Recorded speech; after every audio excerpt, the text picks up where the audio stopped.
Alors dans ce chapitre, on va parler d'un principe qui est utilisé vraiment partout dans WordPress, c'est le principe des hooks et des filtres. Une fois que vous avez compris ça, ça va vous permettre d'explorer beaucoup plus facilement le code interne de WordPress et son fonctionnement de manière générale.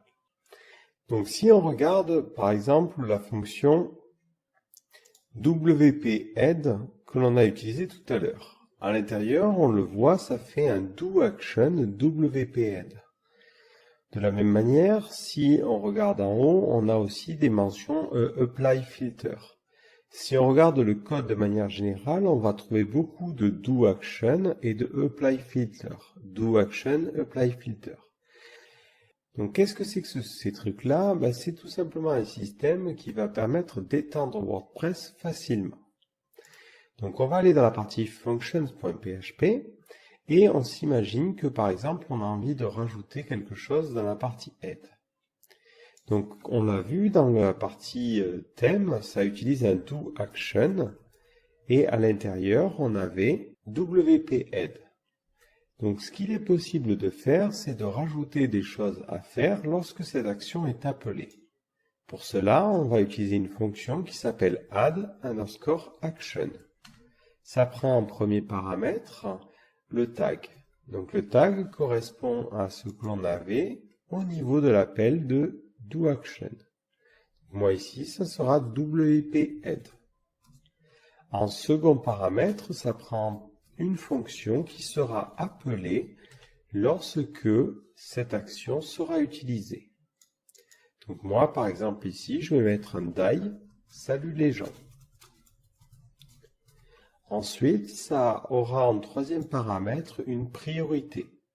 Donc ça va permettre de dire que cette action doit être appelée en priorité 10. Si quelque chose a une priorité supérieure, ça sera appelé après. Et si c'est un nombre inférieur, ça sera appelé avant. Et le troisième paramètre, c'est le nombre d'arguments que va accepter cette fonction. Donc là, je peux laisser ça à vide, et de la même manière, la priorité n'est pas nécessaire. Donc si maintenant je sauvegarde mon fichier functions.php et que j'actualise ma page, je vais avoir mon die avec salut les gens.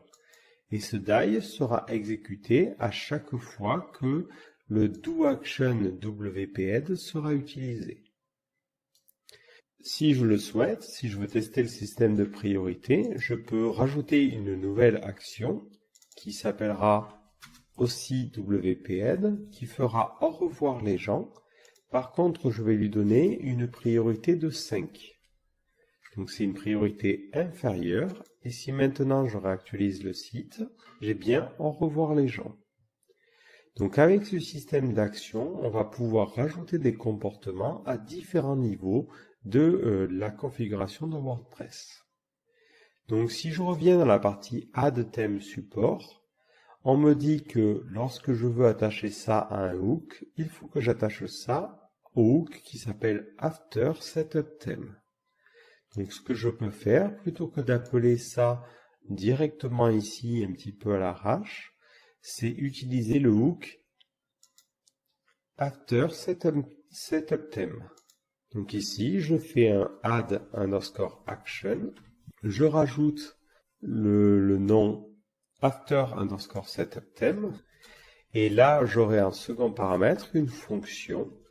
Alors je me fiche complètement des paramètres, et je peux lui dire d'appeler add_theme_support et d'ajouter le support des tags. Donc là, vous pouvez mettre une fonction anonyme, ou ce que vous pouvez aussi faire, c'est créer une fonction séparée. Donc là, par exemple, il faudra lui donner un nom bien unique, montheme_supports. Et ici, vous pouvez mettre le nom de votre fonction, montheme_supports. Et ça fonctionnera de la même manière. Donc je vais réactualiser la page. J'ai bien mon bonjour tout le monde et je vois que le titre est supporté. Si je retire ce hook, le titre ne sera plus supporté.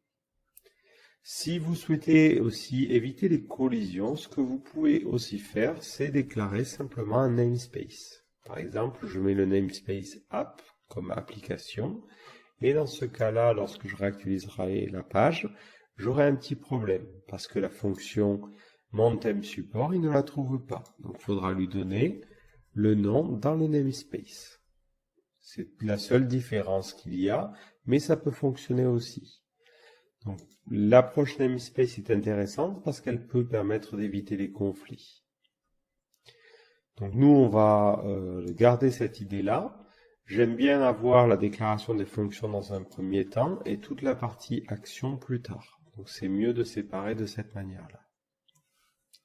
Et on va enlever la partie namespace parce que tout le monde ne sera pas forcément à l'aise avec. Mais voilà comment on peut rajouter des choses.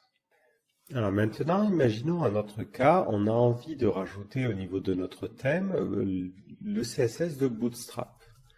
Donc on fait Bootstrap 4 tout simplement et je vais aller chercher ce CSS là.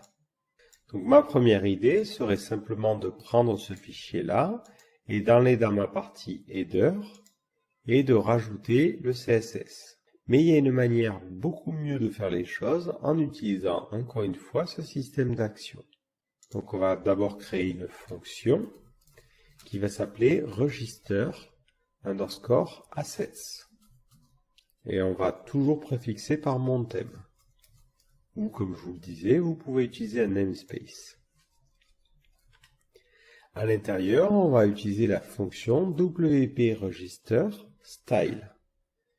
Donc là, on profite de la documentation. Donc en premier, on met notre clé. Nous, ça va être Bootstrap.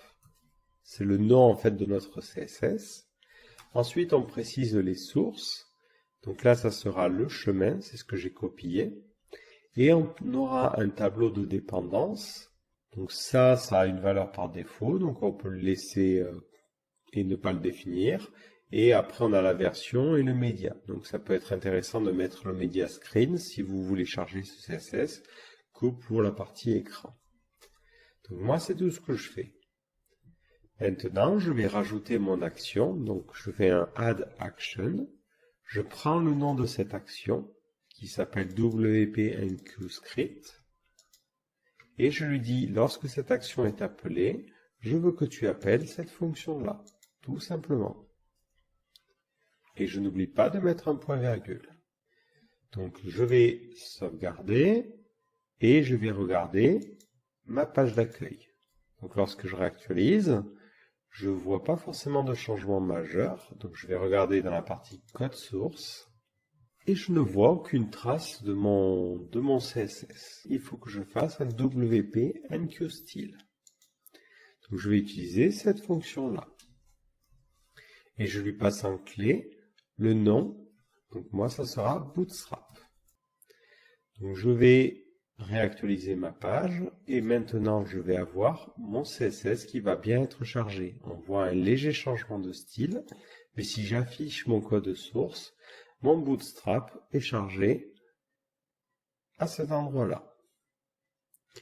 Donc ce que je vais faire peut-être, c'est maintenant modifier ma partie header.php pour dire qu'on aura une div qui aura la classe container qui s'ouvrira et on la fermera dans la partie footer. Ça permettra d'avoir le contenu qui sera toujours inclus dans une balise container.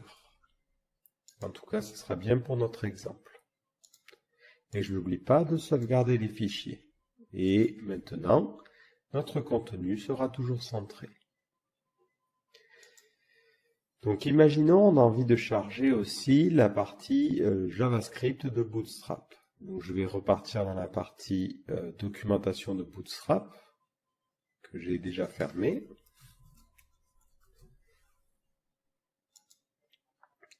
Et on doit charger jQuery, Popper.js et Bootstrap. Alors le problème, c'est qu'il faut les charger dans un certain ordre. Donc on va faire un coup de fonction wp_register_script. Donc on lui donnera Bootstrap aussi. Donc ça c'est pour la partie script et la source vers Bootstrap. Ensuite, je vais enregistrer Popper.js. Donc ça, c'est, je crois, le système qui permet de faire les petites pop-up. Donc WP, register script, et je vais charger popper. Voilà. Et enfin, le dernier script dont on va avoir besoin, c'est la partie jQuery. Donc ça sera cette partie-là.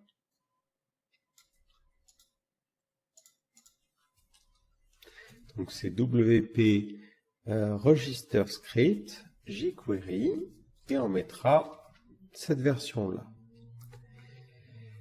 Donc là, ce qui va être intéressant, c'est qu'on va pouvoir utiliser le système de dépendance. Ça veut dire que on va pouvoir dire, lorsque je enregistre le script Bootstrap, pour pouvoir fonctionner, Bootstrap il va avoir besoin à la fois de Popper, mais il aura aussi besoin de jQuery.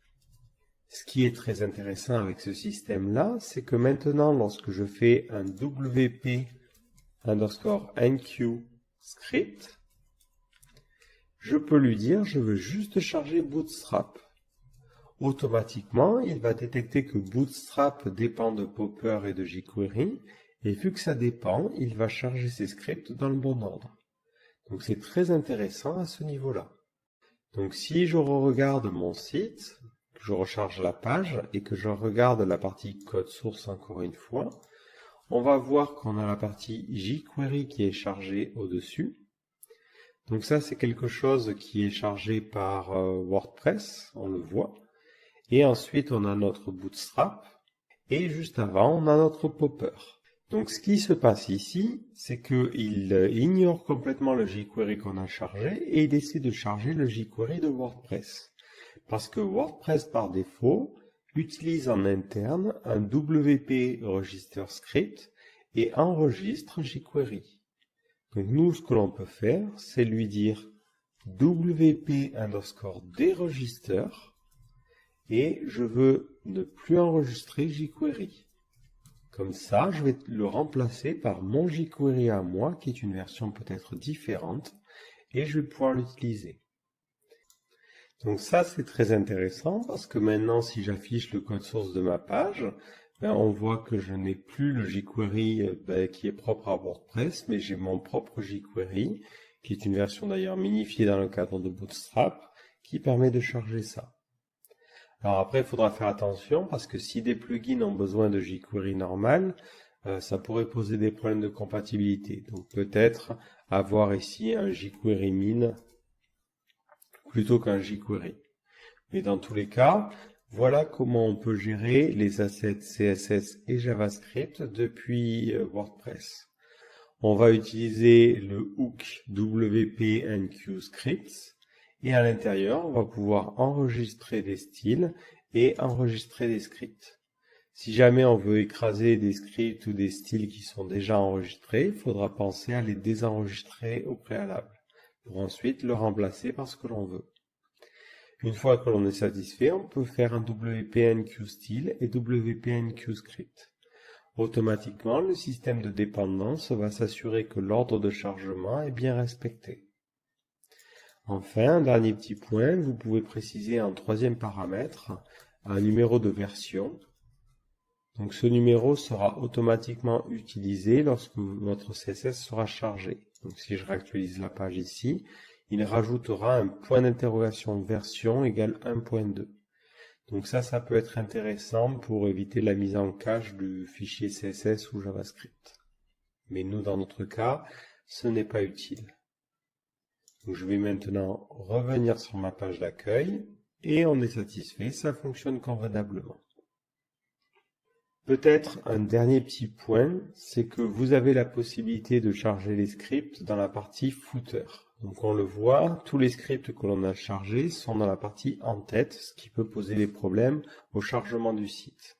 Donc ce que vous pouvez faire dans la partie WP _NQ script, si vous regardez le code source, vous avez un premier paramètre qui est le handle, vous avez ensuite les sources, les dépendances, mais surtout ce qui vous intéresse, c'est la partie in_footer. Vous pouvez préciser que la partie script doit être chargée dans le footer.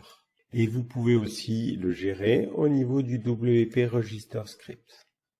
Donc moi, c'est plutôt ce que je vais faire. Je vais préciser ici que on n'a pas de dépendance, on n'a pas de version, et je mettrai un inFooter à true.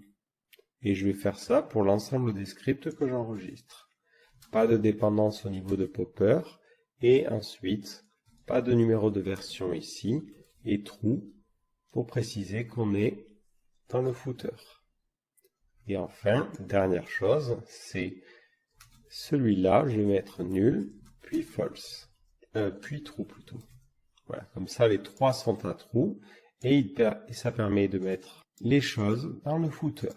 Et là c'est false par défaut. On va essayer de respecter la signature originale, false. Voilà, donc je sauvegarde, je réactualise mon thème. Ça ne change rien en termes de fonctionnement, mais si je regarde le code source, je n'ai que les CSS en premier, et toute la partie JavaScript a été déplacée dans la partie footer. Et on a bien Popper qui va être en premier, puis jQuery, puis Bootstrap.